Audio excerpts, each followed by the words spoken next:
There's a group of civil society organizations, trade unions and communities under the banner People Against Budget Cuts that are also protesting in Cape Town. They're calling on government to stop austerity measures that they say are hurting ordinary South Africans. This is as we build up to 2 o'clock when the midterm budget policy statement will be tabled. Nompumelelo Sizeba, you can see, is on our screens there, standing by for a sense of what else we can expect in the lead up to that point. But I just want to bring your attention to other stories that we're watching for you very quickly. There are a number of road closures that we are anticipating as part of the preparatory work taking place for the G20 summit.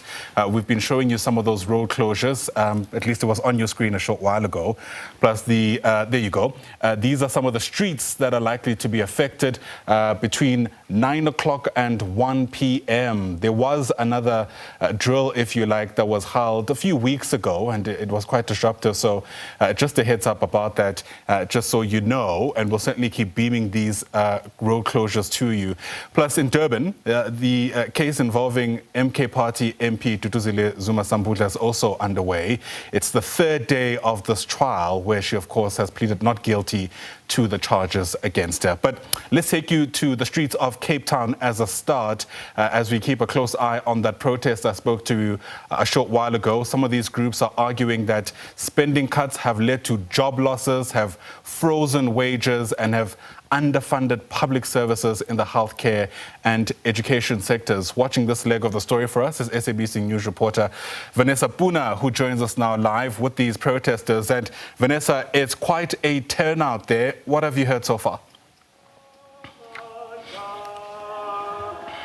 Yes, good morning to you, and we are bringing you visuals from the Speak Out, which is happening here in Ruland Street, just opposite Parliament. Of course, this ahead of the medium-term budget policy speech a little later on today. You've said it there, it's a coalition of various civil society organizations, as well as trade union federations joining together here today. And what the message is simple. I mean, just now we heard from Tubani, he's from Kasatu, and he was saying that government, through its austerity measures, is indeed killing the morale of the public service. Let me bring in now Chloe van Biljon. Chloe, good day to you. You're also here as part of this collective, as part of this coalition. Which organization are you from, and what is it exactly that you are calling for ahead of this afternoon at 2 o'clock? Hi, thank you so much for having me on. I'm from the Alternative Information and Development Center. We are a founding member of an organization called People Against Budget Cuts. And here we are calling for the state to stop cutting budgets to basic important public services like schools and hospitals. They say that there's no alternatives and they've run out of money, but we believe that they are. We've put forward very high quality research showing that there are alternatives to the current way that the state is allocating budgets and the way that they're raising revenue. We've seen quite a number of banners, and I'm looking at one now saying tax the rich. It's on a white background in red writing. This is one of the measures you're talking about, one of the alternatives? Yes, absolutely. We believe that a wealth tax is really needed in South Africa, given the excessive levels of inequality. 55% of the wealth in South Africa is owned by the top 1%. So we believe a wealth tax that targets this top 1%, people with huge amounts of wealth, is necessary and can raise a lot of revenue that is needed for basic services. Chloe, thank you for speaking to me, of course, there, Chloe van Biljon. I've also heard just now that there are calls for a 12,500 basic income grant. Now, just now, Motlati Tubani from Kasatu was talking about the morale of the public service. I'm going to bring him in now as well. Motlati, good day to you.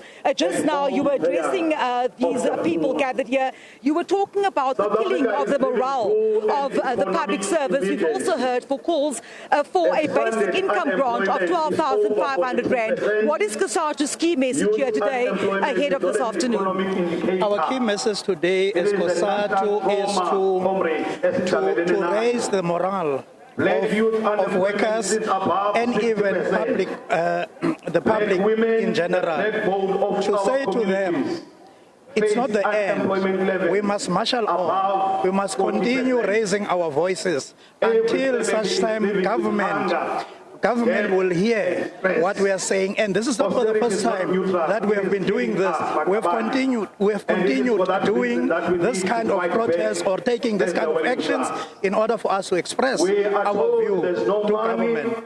Mutlatsi, thank you so much. We'll come back to you just now. Of course, the Mutlatsi Tsubane from COSATU, just two of the organizations representing this meeting, this gathering, this speak out here today, just outside Parliament, of course, ahead of this afternoon.